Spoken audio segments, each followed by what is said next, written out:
So hi Heather, welcome to Oviz. How are you? I'm good, thanks. How are you doing? I'm doing well. So today we're speaking with Heather Morrison, and she's the CEO and co-founder, Yeah, co-founder. co-founder of Handi, sex tech for people with disabilities. Um, so Heather, what made you start Handi?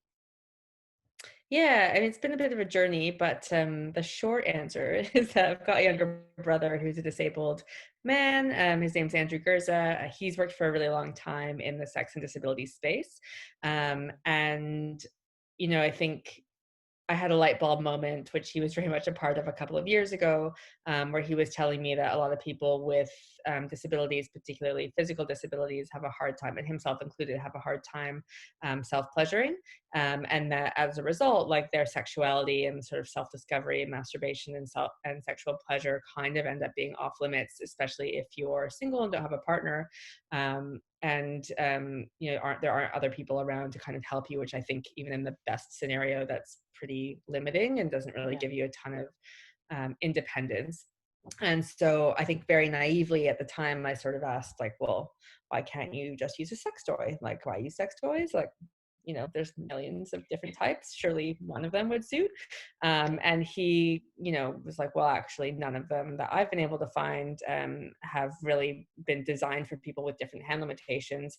I really can't use any of them. Half the time they arrive in like that terrible plastic packaging, which is, an absolute minefield for anybody. for But then you everybody. Exactly. layer on top of that people who have hand limitations and can't grip things or use scissors. He's got stories of brands, because he's a sex and disability activist. He's got stories of brands who have said, great, we think this would work, and sending him products and him actually not being even able to get them out of the package.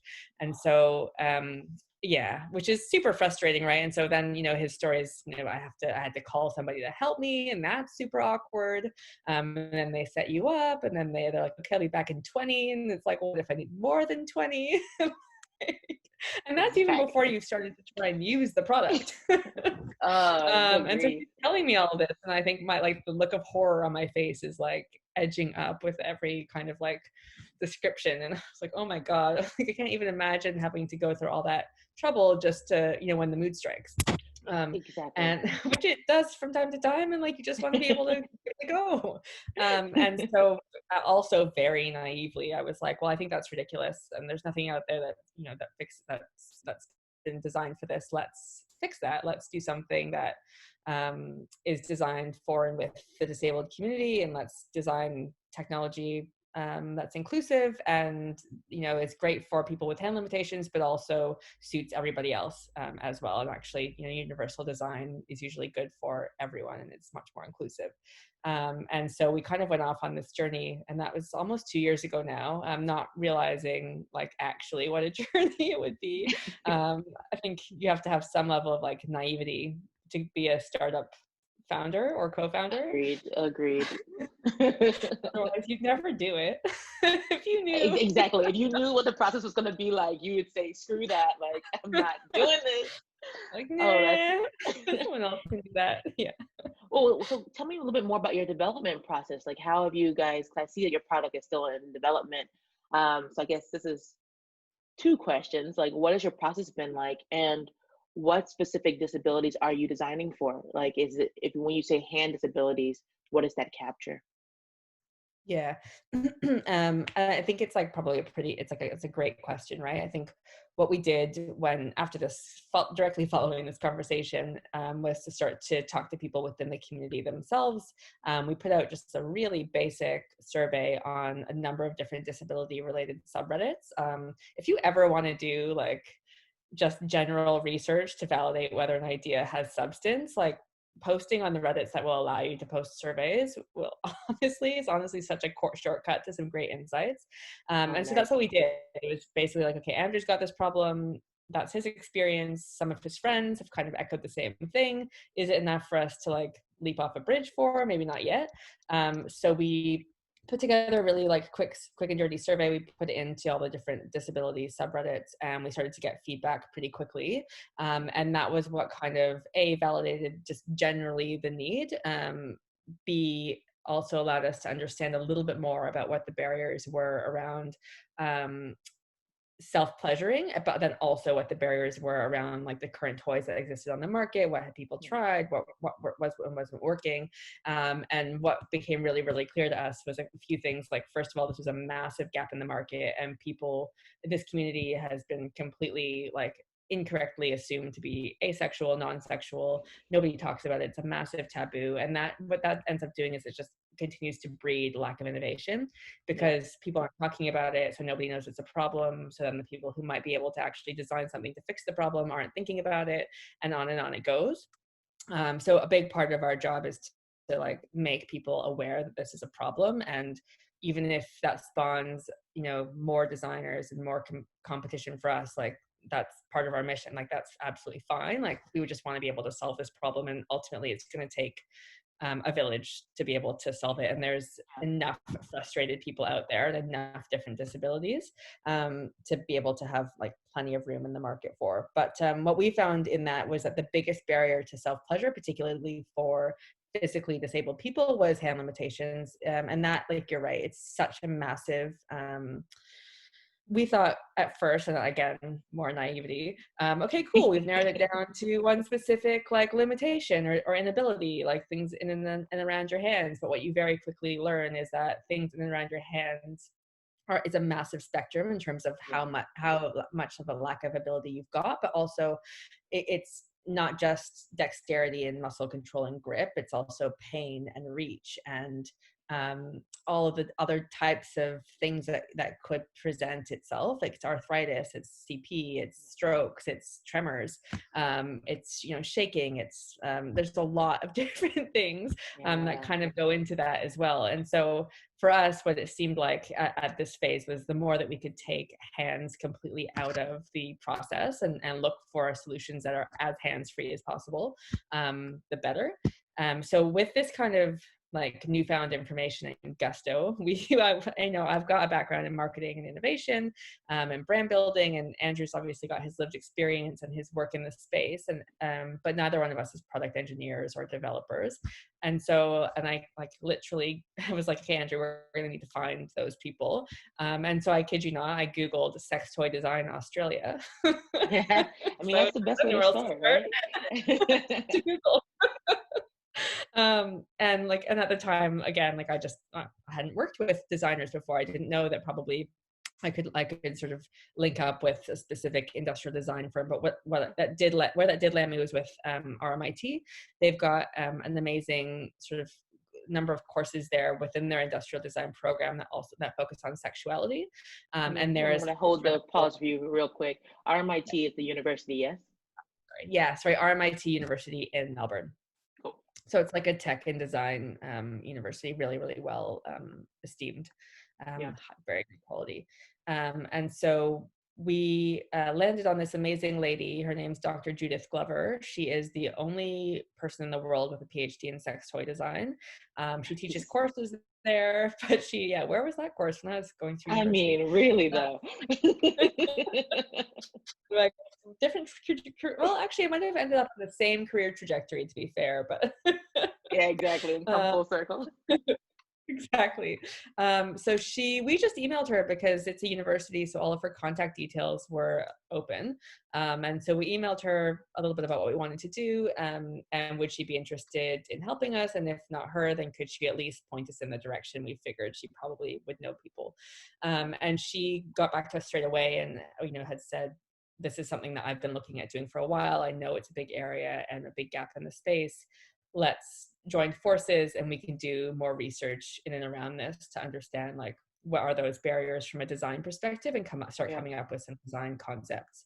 And so that kind of kicked off the next phase of product development for us, which was further research, because there's really not a lot of research or information on this topic, because there's not been a lot of innovation and it's still so taboo.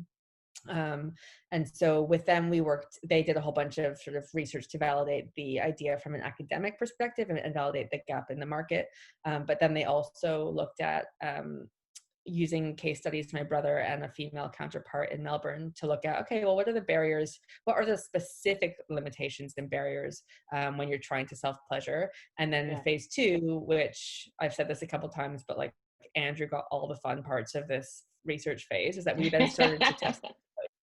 So Yeah. he was like, we were sending him like buckets full of toys from Australia to test, to test out, to see, could you use this? Could you use this without somebody's help?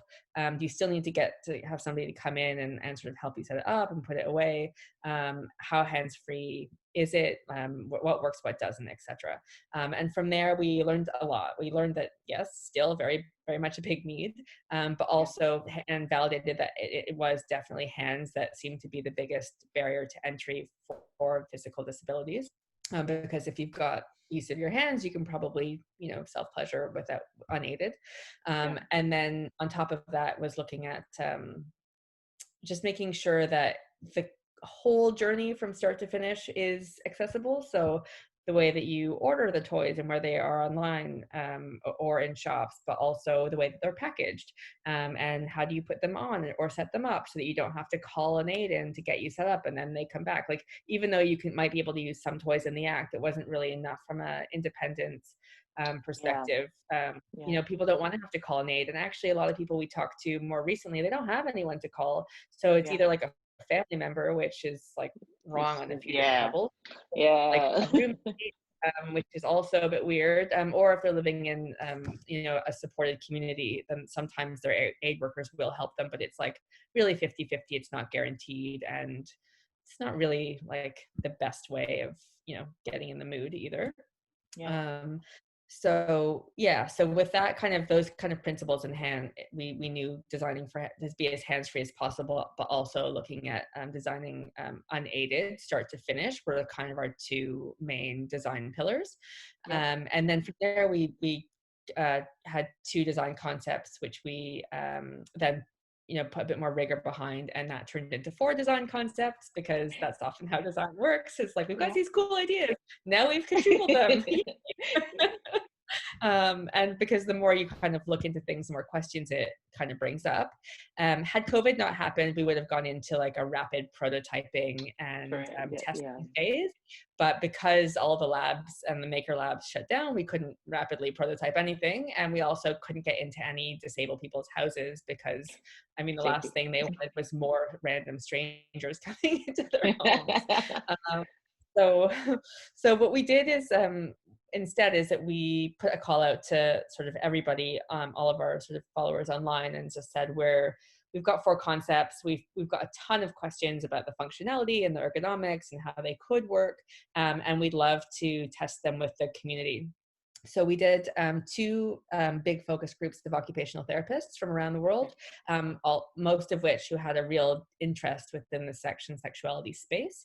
And then we did about 15 one-on-one interviews with people, again, from around the world. And that's kind of the nice thing, I guess, about COVID, in that because it forced us to be online, it actually opened up the amount of people and the places and geographies and the feedback that we got to be much more diverse, and for us to learn what people are going through in the US versus what people are experiencing in Europe versus people closer to home.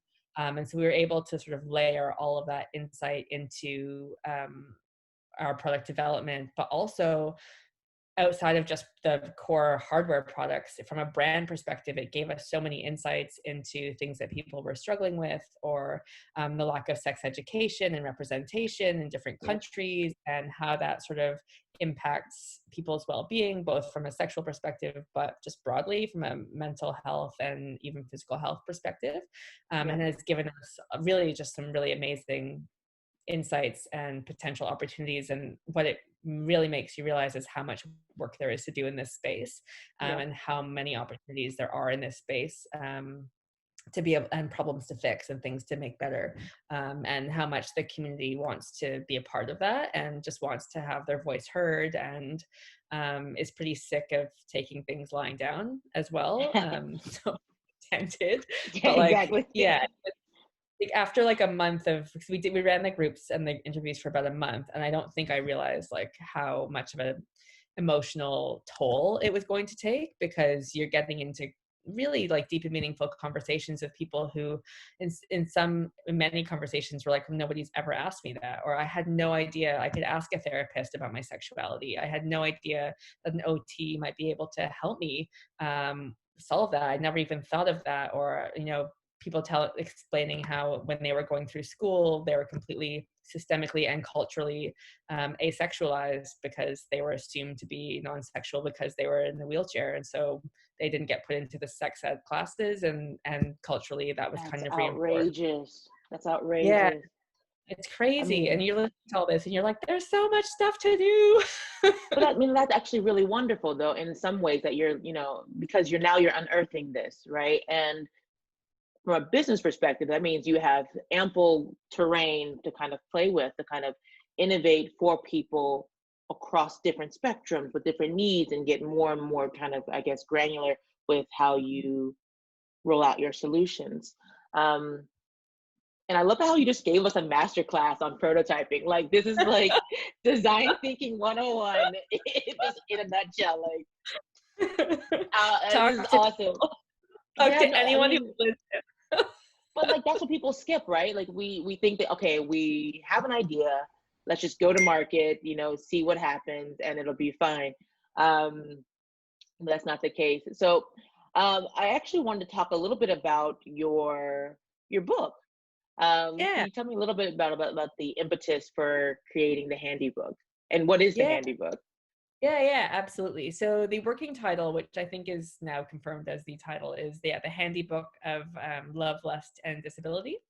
And look, from a business perspective, the rationale behind the book was it's going to take us still another year to get to market. And we were talking to so many people. There's so much to do from a brand perspective. Like, what can we do in the meantime that is drums up some interest, keeps people engaged, and is something that's still meaningful and allows us to continue to fulfill the mission of putting pleasure within reach for people, for everybody, but particularly for those who maybe it was out of reach for, or harder to reach.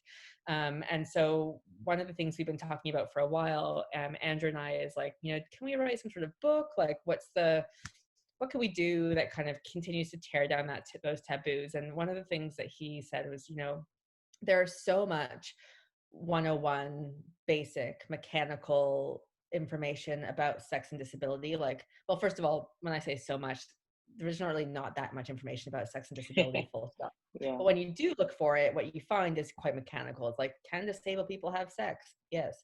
Are they sexual beings? Yes. Like, clearly. most people, they're people. So yeah, probably. And or like, what kind of positions could you use, etc. But what it doesn't kind of delve into, and what seemed like where the bigger taboo to knock over it was anything that kind of delved into like the feelings or the emotions, or asking some of those hard questions that makes everybody, regardless of whether you currently have a disability or not, like a bit like, ooh, did you just ask that? Can you ask that? Like, looking at like the feelings and emotions behind sex and sexuality, which most people, like Andrew has said a couple times, like, people ask me the same questions all the time. I've got an automatic response for them. But what we did with this book was actually look for the harder questions, the Yeah, questions that people weren't asking and wasn't talked about. And even for Andrew, who works in this space every single day, he's like, I had to stop like a bunch of times when I was responding to these questions, because like I'd literally never been asked them. And it was like therapy for me. It was like, yeah, I don't it's too know how to much. answer that. I don't know how I feel about that. Or like, what is the sexiest thing anyone's ever said to me? Or what was the hardest sexual experience I've ever had? Or just sort of looking at like topics that I think probably even for me is like, I think for all of us are a little bit still taboo, but particularly looking at the disabled community, where things like, how can we start to move past this sort of 101 mechanics of sex and disability, and start to actually like pull forward the people that are behind that, and Exactly. potentially start to like break down the barriers and have in an ideal world, everybody will benefit from this content. And what we've done, because obviously like I can't write a book about this. Andrew and one of his disabled counterpart in the UK, Katie, have done sort of the spearheading of it. But then we put out a call to any disabled people from the community, like, and then all sorts of disabilities, so physical disabilities, mental disabilities, anything,